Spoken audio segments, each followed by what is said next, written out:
Greg Bird was dynamic when he got called up to the majors. You take a look at his splits between AA, AAA, and the majors. The power was always there. He displayed that in those 46 games in the majors. And no better guy to ask about Greg Bird than Brian Cashman, who rejoins us. There's one school of thought. He was dynamic. Find a way to fit him on that 25-man and get him in the bigs. But the other thing, keep him getting those reps at AAA. Where does he begin the season? Do you know? We'll have to wait and see how the rest of the roster shakes out. He doesn't have the utility aspect of, outfield, infield, so it's really first base DH.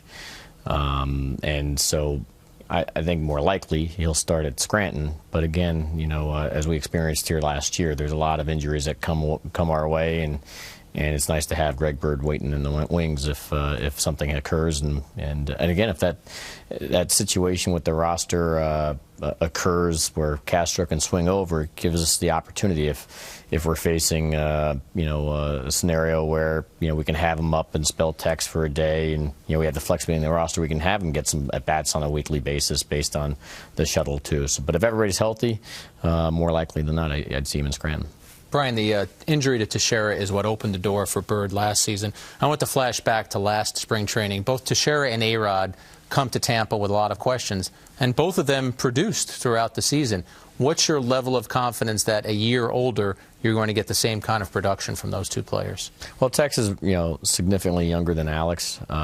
He's on a free agent walk year. I thought last year Tex was going to be spectacular, and because the injuries, the wrists and stuff were behind him, and he was. So I fully expect Tex to be the same. Alex at this stage of his career, you just don't know. I didn't know what to expect from Alex last year, and he was spectacular, and one of the best productive DHs in the game, and hopefully that can give us some comfort that we'll see that again this year.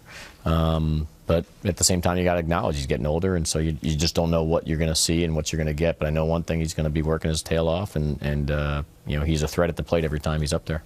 One guy I know you'd love to have a bounce-back year. I'm sure he's looking for that, your third baseman, Chase Headley. Were there injury issues last year? He got a little bit of the yips throwing the ball, and he didn't have the same average and power that he normally has. Yeah, there wasn't any injuries that, we certainly dissected that. It was obviously a tough season for him, and a season that he's not used to having, and certainly not one that we expected. So I'll bet on the upside, because that was kind of out of the, that was abnormal for him. And hopefully he's now this year's candidate for the bounce back to return to normal play.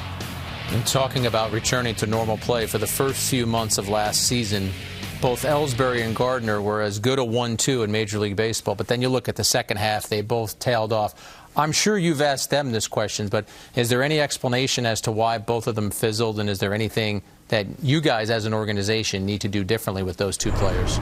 Well, I think injuries had a factor in both of those cases. We'll start with Ellsbury first, and he was having an MVP caliber type year when he had that knee injury. I mean, it was early. He was the early June, I think, when it happened in Washington, where he tweaked his knee.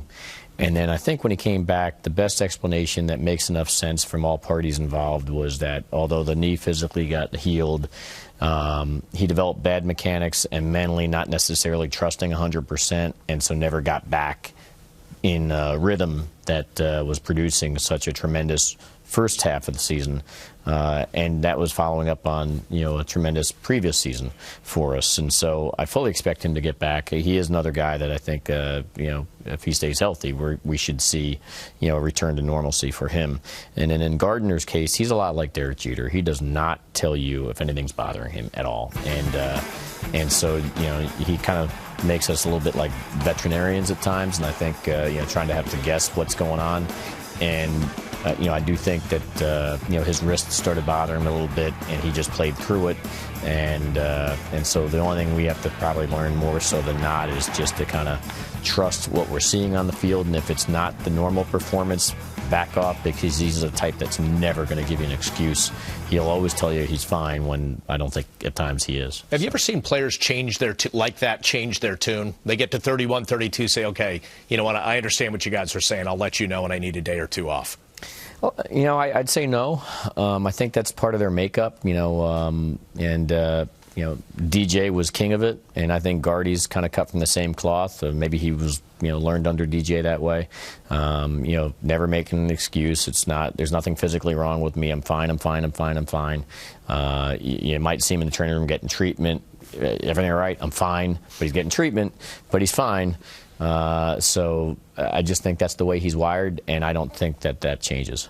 Brian, we had Joe Girardi sitting in that seat last week, and when I asked him, give me a name, somebody you're excited about seeing in spring training, the first name that he brought up was Gary Sanchez. How excited are you to see if Sanchez can make that ascension to being the backup catcher? He's an interesting upside player. There's no doubt about it. He's got, I called him the Kraken jokingly with everybody. And the reason I call him the Kraken is because the crack of the bat off of his batting practices is so radically different than most that you come across. So he's always had the thunder there.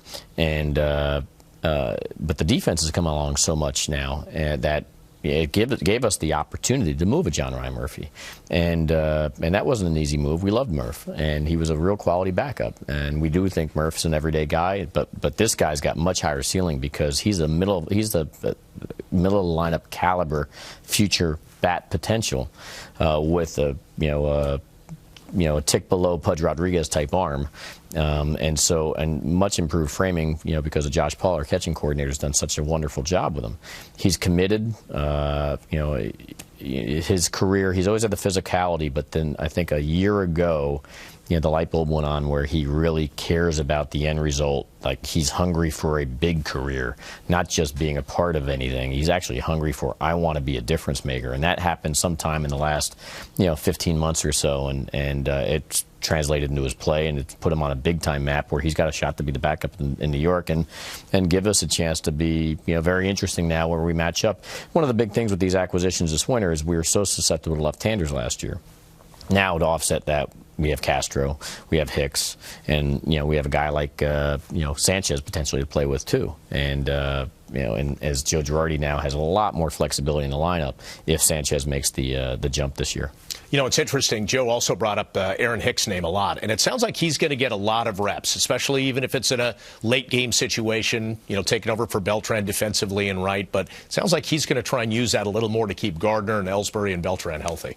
Well, because of his athleticism, it provides it. The big thing is let's keep Hicks healthy, and I think you're right. I think Joe should be excited about being able to play him in left, center, right, depending on the matchup, depending on how various guys are playing or how healthy they are, if they have any nicks and banged up. So I think he gives us a great opportunity to spell an Ellsbury and a Gardner and a Beltran and use to our advantage. And this is a kid that's, I think, ready to take that next step or firmly establish his ceiling in the big leagues, because he was a high-end draft pick for the Twins. And you saw flashes, but I think last year was, potentially, we hope, the coming out party for him, that he's going to establish himself moving forward as an everyday guy with a lot of performance to come. We asked you before to maybe predict what's going to happen with Greg Bird. How about a guy like Aaron Judge, who made it to AAA last year, struggled a little bit? What would you like to see play out for him this season? Like him to do what he's done at every other level. He's about 250 at-bats in each level, and he forces us to move him ahead of the development plan. He's actually, transported himself through the farm system with about 250 at-bats each level and forces our hand. Got to move him.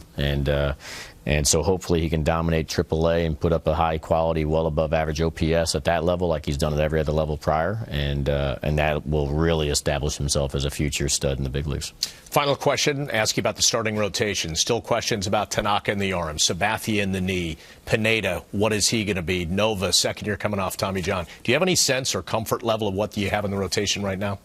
No, I mean, listen, Tanaka, is coming off the arm surgery. Hopefully he'll be, it's a bone spur that was removed, should be okay. But we obviously know what he's been dealing with regardless. But he pitched well last year. Severino's a huge addition. Nova coming back healthy. I think we'll see, return to form for what we're used to seeing from Nova, not that what you saw last year. CC, obviously, hopefully what we saw in September from him is, something we're going to see as more consistently moving forward. Evaldi finished the season on the DL, and we're hopeful that that'll be behind him and he'll be a healthy starter for us. And Pineda, and so there's definitely a lot of question marks. That we certainly approached the winter of trying to find ways to improve the rotation if possible. Nothing took place because nothing presented themselves as an opportunity to pull down, we move forward. That's why the strengthening of the bullpen turned out to be so important for us with Chapman's addition. All right, we covered a lot of ground. Brian, as always, thanks for being with us on the show, and great to have you in studio for the first time. Well, thanks for having me.